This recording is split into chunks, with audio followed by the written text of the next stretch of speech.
Thank you very much for having me here. I don't have a microphone to be moving. I had an accident and my leg is sort of hurting me. So much to talk about the training that I had. Look at what happens when you become 67 years old.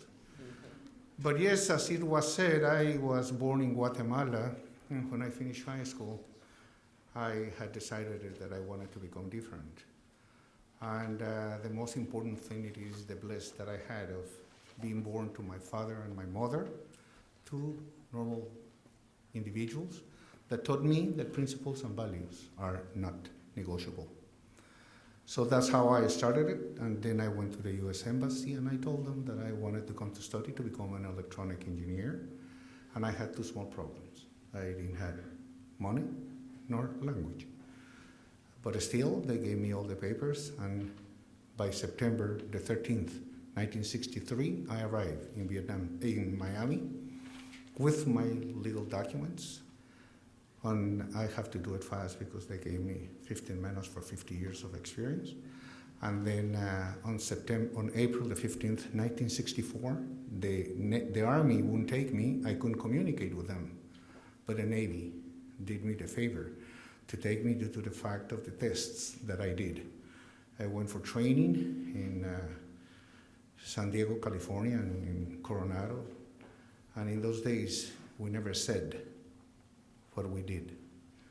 We were trained, we were educated, and that it is the biggest experience and the first great lesson that I got in my life. The day that they taught me that they didn't pay me to think, they pay me to do. And not just to do, but to do my best. So when I finished the training, I was attached, yes, to APL 55, and then we were with a group of these special forces, as they are called, and I served 2 tours in Vietnam. I was wounded on January 5th, 1967, and I was returned to Oakland Naval Hospital in San Francisco, where we did my shoulder, and then after that with my GI Bill, I was able to go to the university in California and to receive my degree. When I finished school, I always, and it is my first advice to you all, please, the soonest that you can, to find the purpose of your life, the better that you all are going to be. The sooner that you decide today, no matter what, where you want to be in life, because then every 6 months or every 9 months, you'll have a chance to be able to evaluate if what it is your goal is being achieved. If not, to make the proper corrections. When I finished the university, I had come to this country. I don't know many things about peer points or anything like this, and my age, computers and I, we were not born together. And but yes, I'm going to show you maybe at the end a picture, if I can do it, where at age 17, 18, I wrote in a paper, in an interview that was done to me in Stars and Stripes, this is a Navy newspaper, why I had come to this country. And that was my purpose. I came to this country, as you'll be able to see it. I don't know how they told me to press here. No, nothing happened. And then they told me to press. No, I cannot do it. Please. Anyway. So, and the only reason why I am going to show you this, it is not for show, for nothing. It is the importance of having a purpose. And when I came to this country, I said it, that no matter what, I would go back to my country. I would go back to my country for someday what I had learned in this country to be able to share it with my people. Because our countries are, and in those days I said it clearly, very susceptible to communism due to the lack of opportunity and education. Sadly, even today, we still have it. And my main objective still hasn't changed. When I finished school, I was lucky to be hired by Colgate-Palmolive to be based on Guatemala and to work the area of Central America. That company, I will make a minute for it. From the moment and the day that they hire me in the States and they send me to Guatemala, never I saw management No one introduced me. And for the first 3-4 weeks of my life, they sent me to Nicaragua. Being positive, I said, my goodness, I have not even arrived, and I'm so international that they're sending me to Nicaragua. A little tricycle in a little town named Masaya to serve micro stores. And I was the assistant of the salesman. The salesman that sold little toothpaste, little bag of detergent, Fab, Ajax, Viva, Super Dead. And I will be the one that bring it to the store. I will be the one that hang the advertisement.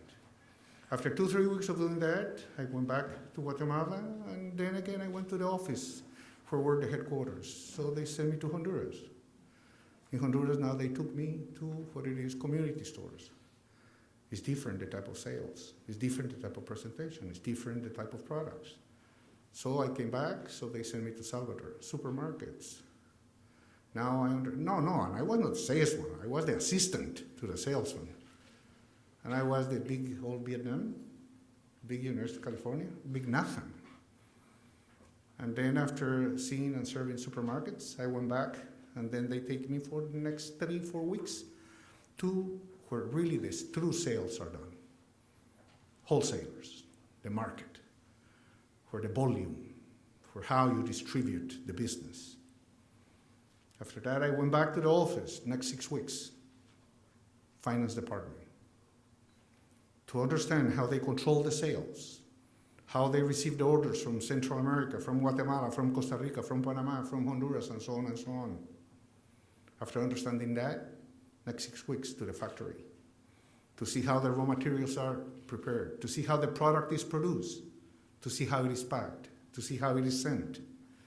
Now I understood why little boxes, because those are the boxes that you put in a tricycle. Other type of boxes, the ones that you went to the supermarket. Huge boxes, the ones that you sold for wholesaling. Very important to understand minimum and maximums. What it takes to produce a product. What it takes to have standard costing. What it means to budget. What it means to understand. I could continue, but then my time would go away. After that, I was fortunate that Warner Lambert hired me to be as director of their sales department for Central America and Panama. And that company, at my school, I have a rule say it was Colgate. Colgate taught me.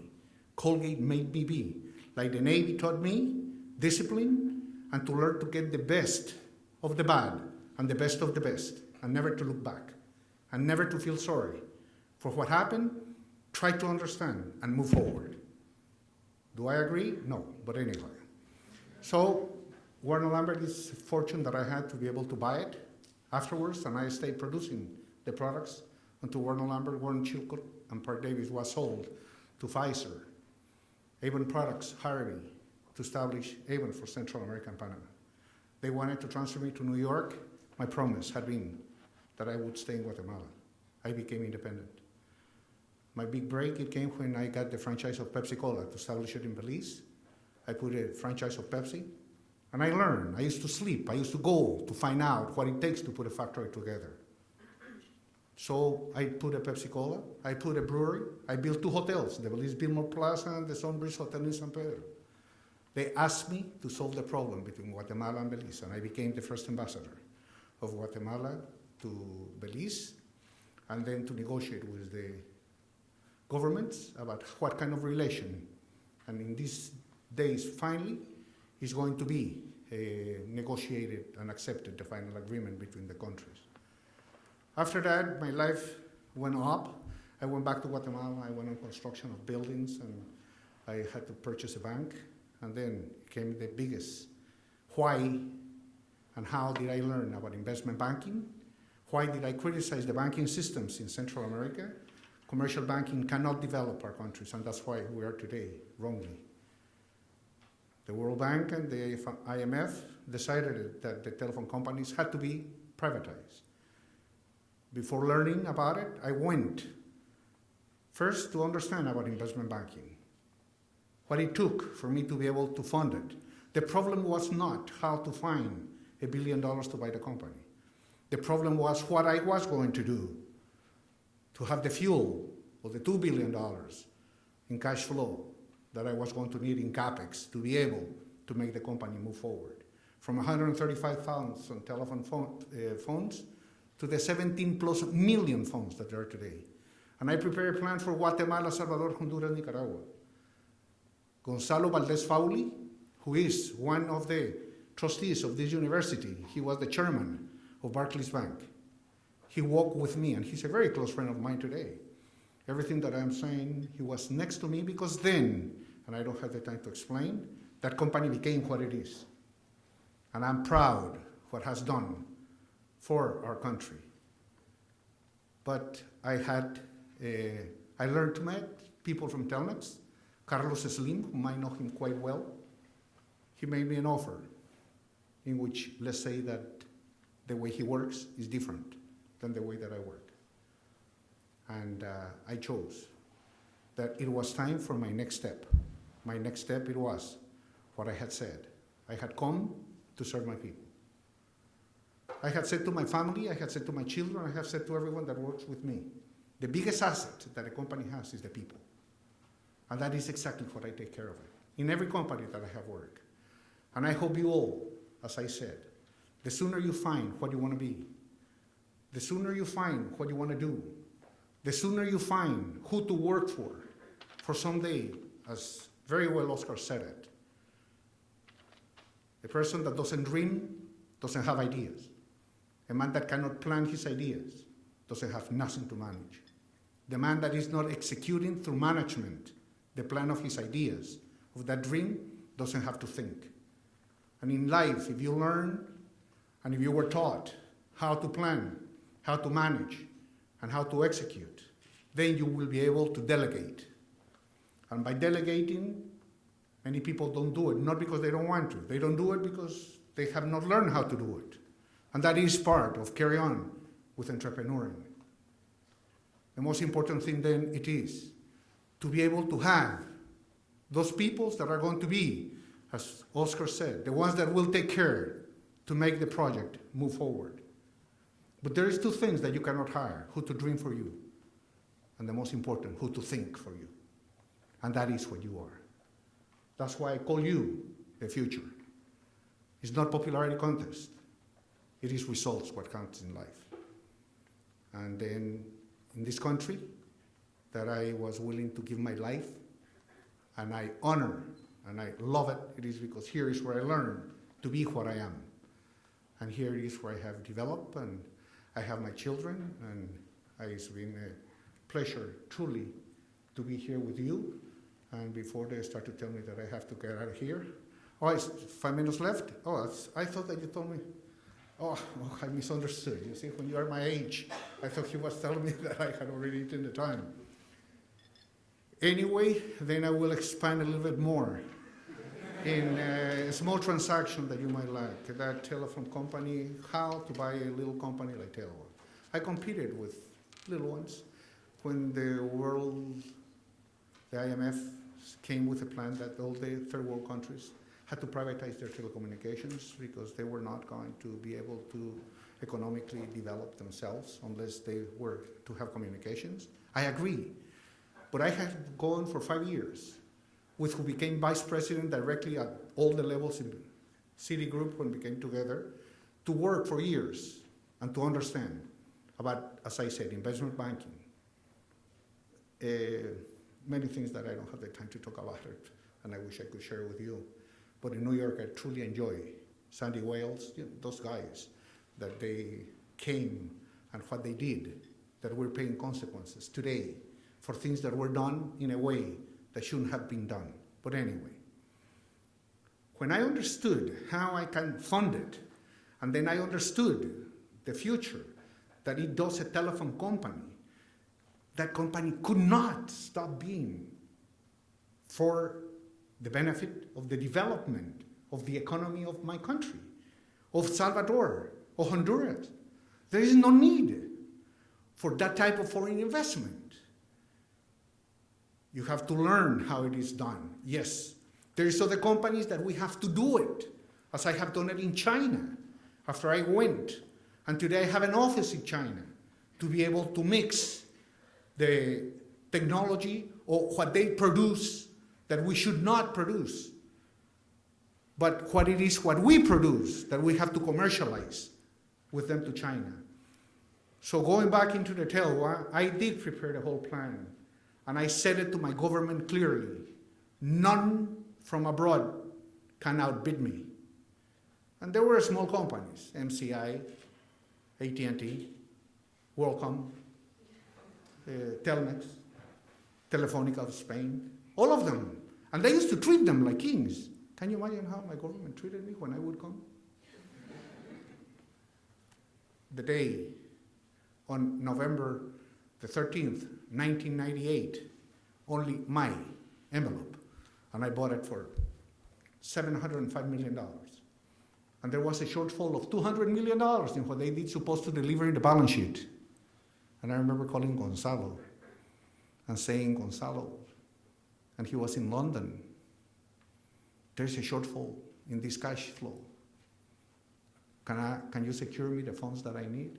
And he said, Ricardo, I don't know. And I took the decision against the advice of my lawyers and Citigroup to sign the purchasing. At the contrary, they wanted me to demand the government of Guatemala because they were not turning in what I'm saying and what Oscar said. Money is not all. Do things right. Prepare yourselves right. At the end, if you did it right, you will have that. Money will come. But money is not what has to be, what motivates you to do or to be. I remember when I came to this country, and I really shared with my children. I used to live in a Greyhound station, and I came with $78 in my pocket. And to me, it is truly a pride to remember today at my age how easy it is to do it. And then I hope that by sharing this with you all, the only thing it is in your hands, your future. It's in you to decide what you want to do. And don't ever accept a no. Anyone that says no is because they cannot do it. That is never to be accepted by a group like people like you. Thank you.